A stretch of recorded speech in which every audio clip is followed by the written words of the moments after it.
All right. Move this back up to the top. Why do most people fail at mastering a new skill? Well, this is a great seminar because I know how much money do people spend on seminars and then, go get some skills, but when they come back, they don't seem to implement the skills into their skill set. I know in the corporate world, it's one of the reasons why they cut back training when things seem to slow down. When in, common sense would say when things are slow, that's the time to train your staff, but people cut back. One of the reasons they cut back, and one of the reasons it's hard to get a new training into a system is, these people send people off to training, they come back, and yet they don't do anything new. There's a lot of reasons for that. So if you're ready, type, yeah, baby, in the question box. All right. So what would happen if you could master a new skill you desire and make it natural? That's the key. How could you take this skill set that you desire and make it easy and natural? Well, it's no secret that big secret that people, they pay a lot and they study a new skill set, but yet they fail to apply it in their daily lives, right? How many new skills have you wanted, but you start to learn them, but you get stuck, right? I know people, they take an NLP course and, I talk to them later and, I'm like, are you doing this? Are you doing that? No. Well, what are you doing? Well, they're doing what they always do. I know someone just recently, we were working on this because they went to a conference, took a day class in rapid and instant inductions. And I said, oh, you must be excited. Oh, yeah, it was great. It was wonderful. And they came back. They have a practice. I'm talking to them. And are you doing it? No, they're still doing progressive relaxations. I said, well, you learn this, but they didn't apply it to their daily lives. It's someone else who went there. But the upside for the other person that took it, she didn't have 20 years, the other one, about 10 years of experience, with progressive relaxation. So she picked up this new skill set and that. So people get stuck. And how much time and money have you wasted, on new things that you never mastered? You move on. So here's what's tried in our world especially. They add self-hypnosis techniques, but they're missing a little key ingredient. Why it doesn't work. They try doing NLP techniques to implement it into their daily lives. But again, they seem to miss that little magic ingredient that makes it so powerful. Or one thing that does work, if it's done right, is they repeat the process or the skill, but they may not make it natural unless they're repeating it in the environment they want to do the behavior. It's one of the reasons that people, I love role plays when you're in a training situation, but you need to make it as real as possible. So you have to repeat it in a scenario that's as real as you can possibly make it. And other people, they read inspirational books, magazines, articles. That's great. I write them. I try to motivate people. But that's just the beginning. So here's why it doesn't work. One of the things that happens is people that are teaching you don't understand how adults really learn. Second thing is ego seems to get in the way, right? And this is a big one. We act like it's not. Ego's a great thing. It drives us to do better. We want to look good. We want to be presentable. We want to do a lot of wonderful things. And yet, our ego can stop us. You can't think the thought and be the thinker, right? And inspiration without motivation and direction is useless. It's why you go to a rah-rah talk and it's great. And yet, I used to love Zig Ziglar talks. People walk out, it was great. You need to check up from the neck up. You need an attitude adjustment. You need to, blah, blah, blah. And they'd be great. And then well, why? Well, unless you have desire, motivation, and direction, all with the inspiration, it's useless. So really what has to happen at the first level when you're teaching adults is you have to understand the format method. And a lot of people don't. In the NLP world and especially in the hypnosis world, and in a lot of other things, especially for adults. Adults, all education is best presented this way, but especially for adults, because we've set some things in our minds, and what that is some of the people want to learn, why should I learn this information? Why? Well, why should I learn it? Basically what's in it for me? Why should I learn this information? And then some people want to learn, what specifically am I going to learn in this learning? You know, am I, like, let's say NLP, why should I learn it? Well, it'll make you a better hypnotist, parent. It'll make you a better human being. Well, what am I going to learn? Well, first you're going to learn rapport. You're going to learn the basics of waking hypnosis. You're going to learn how people really think. This is what you're going to learn. You're going to learn a whole bunch of techniques, hands-on, that you're going to really begin to use. Well, how am I going to learn this information? Another group want to know, first of all, how am I going to learn it, right? And then you get a group that, well, what if I learn it? Can I use it here? Can I use it with athletes? Can I use it with addictions? Can I use it with this? Now, all of us want all of these things at certain times. Why should I learn it? What am I going to learn? How am I going to learn it? You know, and what if I do it this way, that way, and this way? Can I implement it? Great. But especially at the beginning, how the information is presented is very important. So unless it's presented in a format method, people don't seem to grasp it as deeply. So how do adults learn? A lot of us have heard this. It's called this ladder. The first thing you do is you're unconsciously incompetent. You don't know, you don't know. Blissful ignorance. There's nothing wrong with it. You don't know, you don't know. Then you know you don't know. You're conscious that you're incompetent in this skill set, right? I'll back up in something I knew I didn't know cane fighting. I didn't even know cane fighting existed. Then I was exposed to cane fighting, right? But I realized I didn't know anything about cane fighting. I was incompetent, right? I had other skills in martial arts, but I didn't know anything about the cane.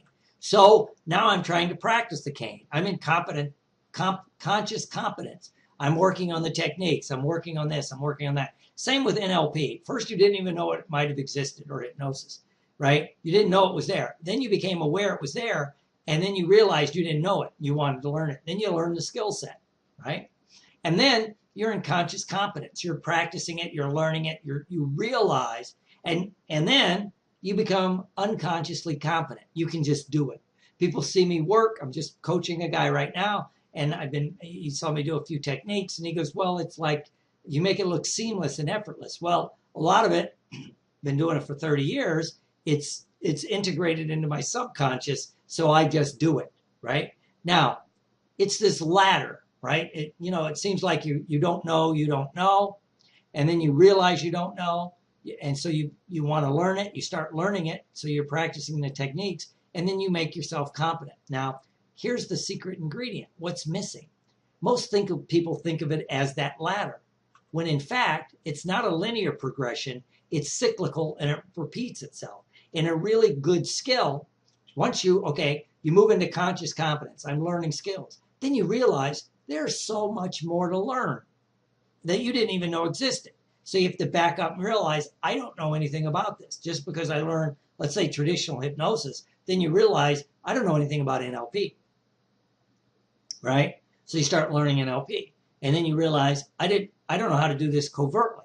Same with like hypnosis. You learn it, and you're like, you begin to get competent at it, and you realize you don't really know anything about waking hypnosis. So you're always repeating this progression where you don't know, you don't know something, you start learning it, and then it may become unconsciously competent, but then you cycle back to new things you have to learn. So it's a cycle, it's a circle that you're constantly repeating, But what happens is adult ego and prior learnings get in the way. That's why you don't seem to integrate it, right? And so you're not getting, and the other thing that can hold you back is you're not getting good feedback on the journey. So what is ego? It's easing God out or eliminating good options. We're going to come back and talk about that. But you start to eliminate, well, I already know that. I love when people tell me that about NLP. I already know that. Well, what makes you think you know it? I read an article, read a book. Okay, well, I read a book about heart surgery. You're going to trust me to cut you open and do a valve replacement? I think not. But you think, again, your ego gets in the way. You think you know something. This really happens with a lot of hypnotists,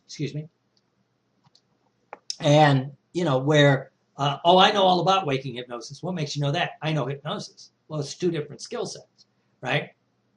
And so what happens is you kind of get into this, right? Is you're naive. That's the unconscious incompetence. You discover you don't know. And then you have the beginner's mind. You know you don't know, right? Then you're in the learning phase. You're learning effort, tutelage. Hopefully you get into a mentorship, an apprenticeship, a internship. That's one of the great things that like psychology, social work, alcohol and drug counselors have that we don't have as hypnotists and NLPers, is that internship, true tutelage and mentoring, right? They give you some skill sets, they release you, right? But then everybody forgets, just because you know it, to make it unconsciously competent, you have to consciously practice it. Practice, practice, practice. And then you get competent at it unconsciously. And then you can move into reflecting on it, thinking about it. That's called mature practice. But even then, you should have some self-study, some peer review, people watch you work and give you feedback. So you're constantly going through it. I always self-disclose. I've been on theater for over 30 years. I've done some film, not a lot, some film and television, right? But I realized I didn't know it. But I was right here, right? I was in this beginner. I didn't know it. I didn't want to know it. I was, I didn't like it. And then my ego got in the way. I don't want to do film. I like stage. Well, that was actually my ego talking, right? And then I decided I wanted to learn more film. I had the chance to do a couple. And then I realized how much I didn't know, and that just because I had a skill set in one area didn't mean I could transfer it to another area, right? So it's like, man, I have to back up and realize I was consciously incompetent. I didn't know how to act for the camera. So then I learned some skills, some techniques. I signed up for mentorship classes, tutelage, took a lot of effort, practice, practice, practice. I'm getting better at it. I wouldn't say I'm at this unconscious competent stage where you see the people that do a lot of film. Now I'm unconsciously competent in stage acting, but guess what? Even in stage acting, I'm directing a play right now. I have people that are new. That makes me back up and remember what it was like when I didn't know how to do this, how to naturally cheat out, turn up stage, don't face up stage, don't give your lines to the floor. These things that I take, second knowledge, intuition, I realize, and by teaching it, it makes me better at it, right? And so, it's constantly a cycle. And then we need motivation. Most people mistakenly believe motivation will drive you alone. It will. It'll drive you to start. Motivation is a starter. It's not a finisher. Everybody's motivated to start an exercise program. Usually when they get on the scale and realize how fat they are, or they can't button their suit. Okay, that's great.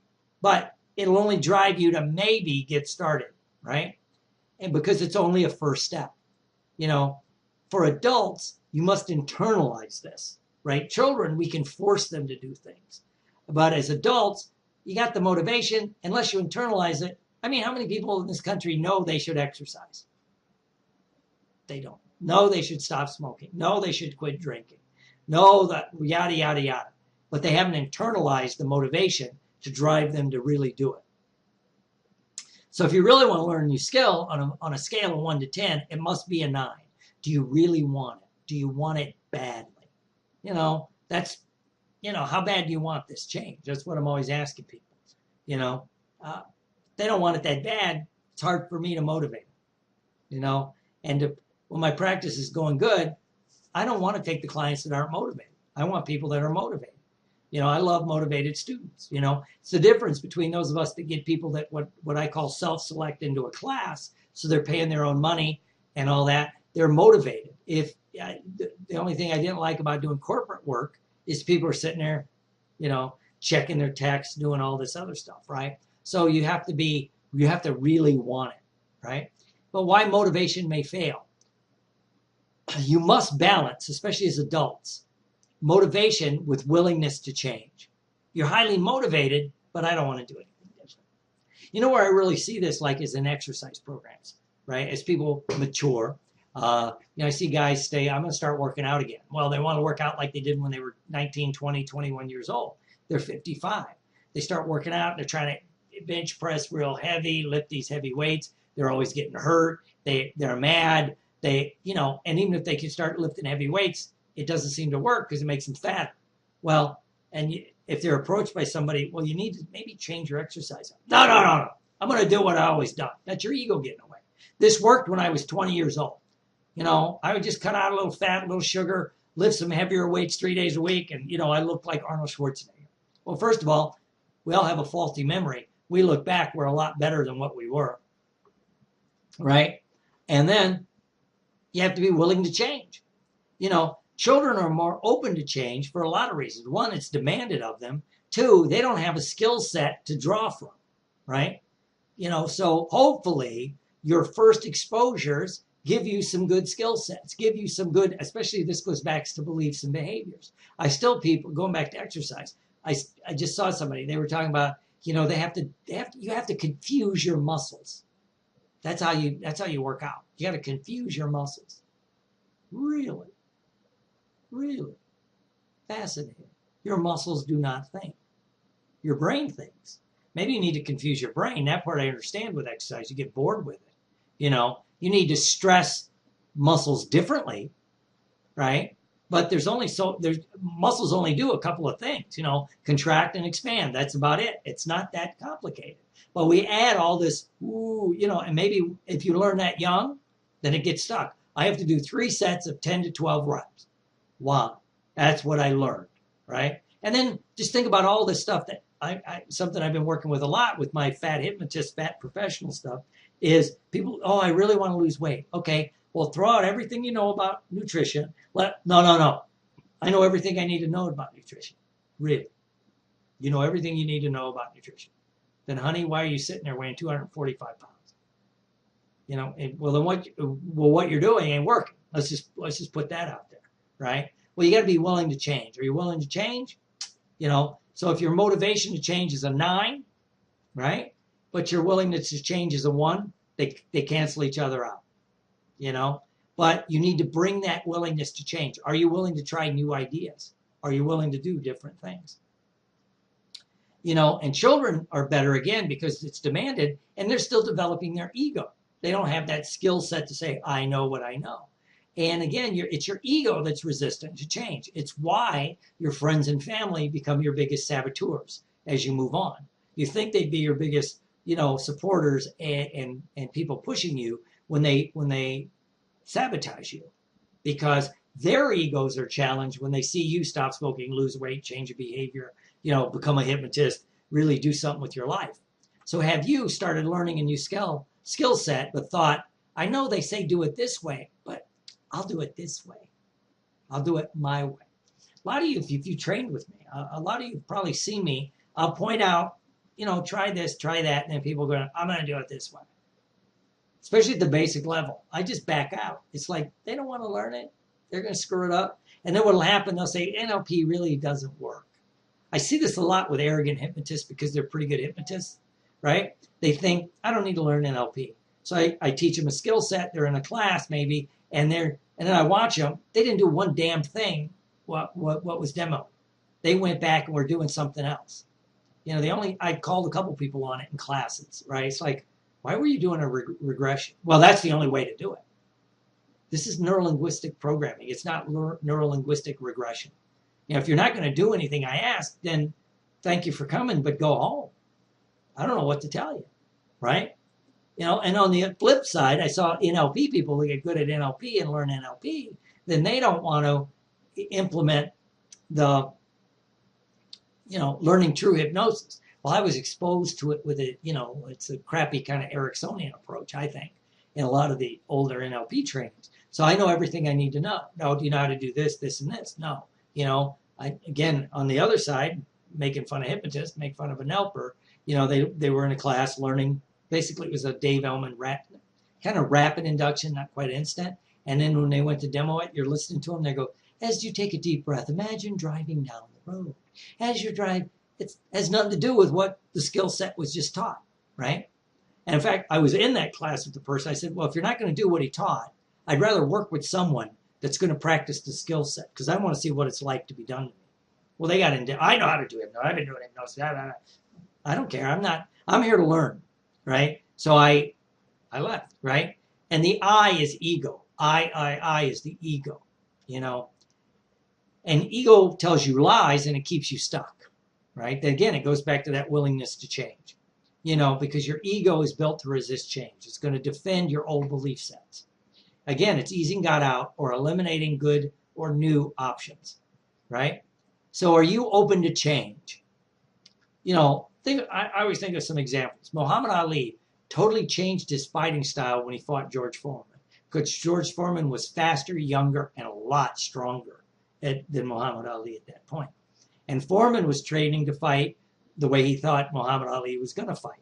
And Muhammad Ali did that rope-a-dope thing, you know, leaning against the rope, let Foreman basically burn himself out, and it worked. You know, in fact, the movie Rocky III is based on that, where Rocky went back and totally changed his fighting style, right? Because he had to be open to change, because the other guy was going to beat him to death. And that's what Muhammad Ali said later. He couldn't go toe-to-toe with George Foreman at this age and at everything else, right? When Tiger Woods, a long time ago, got hurt, he had to change his golf swing, right? Apple went into a whole new area when it created iTunes. And then, of course, they went into the iPhone. They were late to come in, but they were open to change. They knew they had to change their business model. This is for people and people. So motivation times willingness to change is where you really get that. So if your motivation is a 9 and your willingness to change is an 8 or a 9, now you're operating. Now you've got it. You know, you'll take the new skill sets on, right? So if you start a new skill and revert back to your old ideas, you'll fail. And then you'll blame the new skills. Your ego, see, I told you that shit didn't work. Well, you didn't do what the guy said do, or what the lady said do, or whatever this new skill set is, right? So again, your old ideas will throw you back. And if you mix and match, it may not work, but your ego will blame the new skills, because your ego will listen to bad advice, especially from family and friends, because it's supporting the belief set you have, right? I get this a lot in the NLP hypnosis world. Well, people that are true regressionists, well, you don't really need this NLP because all you never need is regression. Well, who says that? Well, their teacher and all the other students. Okay, well, that's called a closed system. You know, it's like think tanks that become only, you know, believing what they do. It's research bias, right? No, right? Because, again, friends and family are your number one saboteurs, right? So what you need to do, first of all, you have to overcome ego. It sounds easy. It'll be a lifelong battle, because then you'll learn a new skill set. You'll get comfortable with it. Then it's going to become resistant to change. You have to constantly change and flex. It's semper gumby, forever flexible, right? Accept new ideas. Accept them and try them. Decide on the new skills you want to learn. You really need to get a mentor, someone that's an expert in that area. They can walk you through the steps. Again, I'm like my cane fighting. This guy's he's a world champ, so I'm taking classes from him. When I wanted to go back and learn film acting, took a lady. She's done a lot of. That's all. Well, I found someone that understood what I was going through. She'd done stage and still does stage, but she knows how to do film. So, because I don't want to give one up to go to the other, right? So it's like I need someone that can help me massage that, so I can join in and get that. She's a good mentor, right? Same with the thing. When I started to learn waking hypnosis, I got some people that were very good at waking hypnosis. It came outside of the world I was in. Okay, so I tried it, decided new skills I wanted, began to implement it. Then I need a detailed plan. You need a detailed plan to implement it. Then you can make it natural. How do you make it natural? Practice in the real world, not just in a classroom setting or just in your office. So step 1, decide on what skills you want to make yours. What would this skill do for you? Let's use our traditional NLP. Okay, I want to learn waking hypnosis. What would this do for me? Well, it'll give me a different skill set to teach. It also will make my other skills much more natural. How bad do I want this? I really wanted it when I finally started to do it. Again, my ego kept, I don't need it. I don't need it. Finally, it's like, you know, I saw somebody do some elegant stuff with it. I wanted it 9.5, right? And I wanted so bad I needed to see, hear, feel, smell, and taste it. I needed to do this. What's it worth to me? Well, it was worth a lot, because I didn't like to be looked incompetent. When someone started talking about it, I knew I was using antiquated old ideas that were no longer valid, right? It's why I'm changing the whole NLP training structure, right? And coming out with a new class. Then you need to hire a personal coach or a mentor or get into a scholarship, not scholarship, internship, some kind of structured program, because you need an outside voice. You can't think the thought and be the thinker. You need to set up an accountability plan. That's what a coach and a mentor does. You need the outside eyes and ears. All right? You need to be aware of your ego. When it starts saying, you need to realize that. And make sure your coach has a coach. It's one of my big things lately is, who's your master? Who's your coach, right? The guy I'm taking the cane fighting from, he's always talking about his teachers, right? In other things. Same with the acting people, right? Step 3, you need to do the plan. As they say in scuba diving, plan your dive, dive your plan. You need to practice in real life situations. Why I'm always telling people, go to Starbucks, go out to dinner, practice it in real life situations. It makes it a thing. It's like the martial arts analogy, I say. There's a difference between martial arts and fighting, obviously, right? You can be a great martial artist in the dojo and not be a good fighter, right? Well, guess what? On the street, you don't have your gi on. You don't have 20 minutes to warm up, right? So do you have skills that you can use in real life situations? As pretty as a spinning hook kick is, where can you do it in the real world? If it's a slippery floor and you got dress shoes on, you go do that, you might blow your own knee out, you might fall down. It's not going to work, right? Do you have real skills for real world situations? You need to show up and do the skills, right? And all the research says when you're held to an outside review, people do better. I mean, I always think of dieting, right? But there's been a lot of studies that says any program, whether it's Weight Watchers, Jenny Craig, Nutrisystem, going to a hypnotist, just having a group, you do better because you do better when you're held to an outside plan. The 4th step, you need to monitor and adjust the plan in real time. That's why the outside world helps, the outside coach. This is why sometimes totally automation will fail unless you have somebody you can talk to, right? Then you need to personalize the details because, what I wanted to do with waking hypnosis was much different than what other people wanted to do with it, right? Especially the group that I was kind of learning from. They had a skill set I didn't have any desire in, right? But I needed to personalize it for me. Same with my acting lately. It's like, I don't want to give up the stage. I don't want to just forget all the, when you're on stage, everything's big, it's overdrawn, because that helps me as a presenter. I still do stage. You need that. I needed to personalize it so when I step in front of a camera, it's a different skill set. I had to overcome my own ego and negative feedback I was giving myself, right? And then open myself up. That's what you have to do to help people. And to realize this, you have to really work with the hierarchy of thought. It's the HOT model, right? You need the disassociation of conscious, unconscious processes. You need thought and then the action. And they're hierarchical. They have a level to them, right? The first level of thought is I'm doing it. Like I'm angry. I'm fearful. I'm fearful. I don't know waking hypnosis. I don't know waking hypnosis. I'm in the state of I realize I don't know waking hypnosis. Then the second level, I pull back. I'm having the thought, I really don't know I know waking hypnosis. I need to learn this. This is where you start to move up that conscious competence. I want to learn it, right? And then you're having the thought that I'm having the thought. I notice I'm having the thought. I want to learn this. So what most people don't understand is like what we do with NLP and hypnosis is we're bouncing people up and down these levels of thought because you pull them out of the experience to make the change. I need you out of the experience and into thinking about the experience, practicing the experience. Then when you step back into the experience, if you step back in, much like we do with an NLP technique, with new thoughts, the behavior's different, right? So here's what I want you to have. I want you to have a new NLP and hypnosis skill set. I want you to internalize the skill. I want you to make it second nature so it becomes natural. I want you to overcome the ego, right? So it can become ingrained. And I want you to understand HOT methods, how you use this hierarchy of thought on yourself and other people so it helps you speed up. So what I'm offering is the ultimate personal coaching. right? Ultimate Personal Coaching. I believe it's the best course on getting a new skill available right now. And it's different than anything else that I've seen lately because it has accountability from someone that's going to help walk you through it.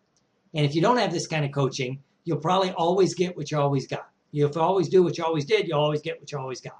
You need to try something new, and you can get started in a couple hours a week, right? I believe in the 80% rule, right? To me, with the 80% rules, if I can teach you a skill set that you can do 75% to 80% of the time, you're going to do fine, right? Right? Because it's just normal. And then realize you're constantly you're going to learn more things you want to learn, right?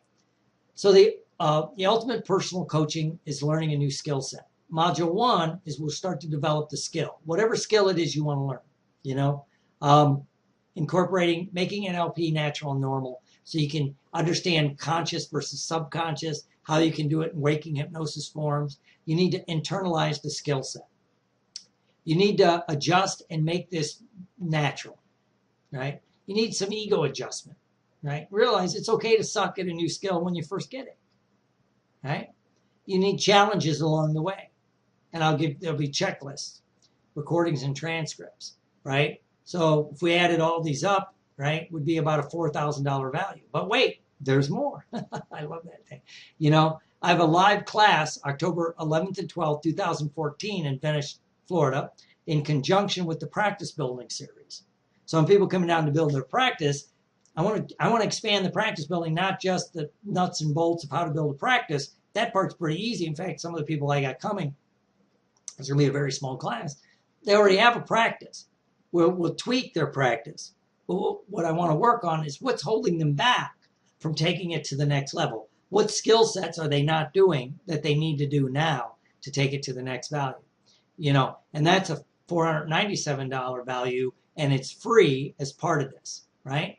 So usually I charge $997 for my coaching, right? But I'm doing the $497, so you're getting 10% of the value, or 10. You get all the value for 10% of the cost. And if you choose to come down to Venice, Florida, which I hope you do, it's at the beautiful Ramada Inn, a beautiful hotel with a great outdoor pool and an outdoor bar. Lately the weather's been kind of rainy down here, but October, usually the weather's beautiful in Florida, and it's going to be a lot of fun.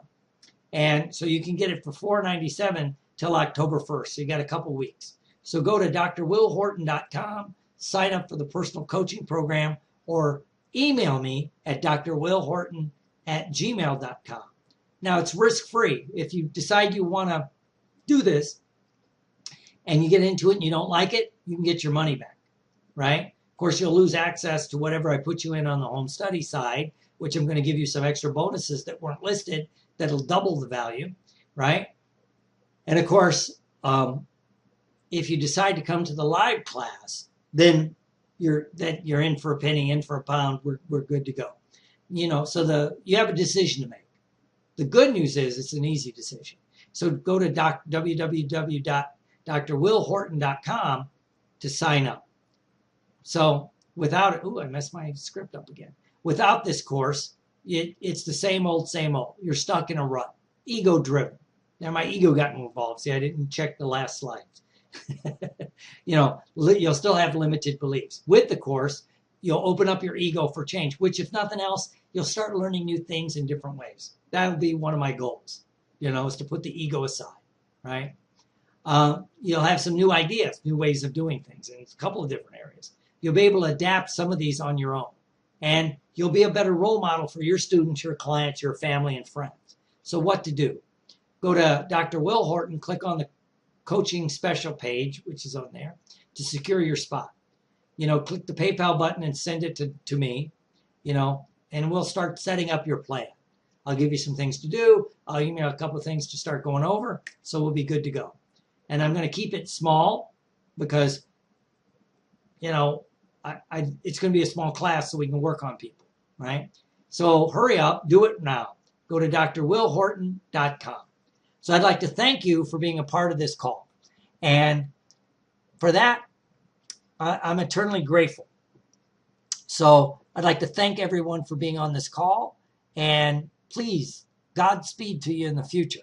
And if you have any questions, get a hold of me at drwillhorton@gmail.com, and we'll talk. We'll figure this out. I want you to be the best person that you can be. Thank you.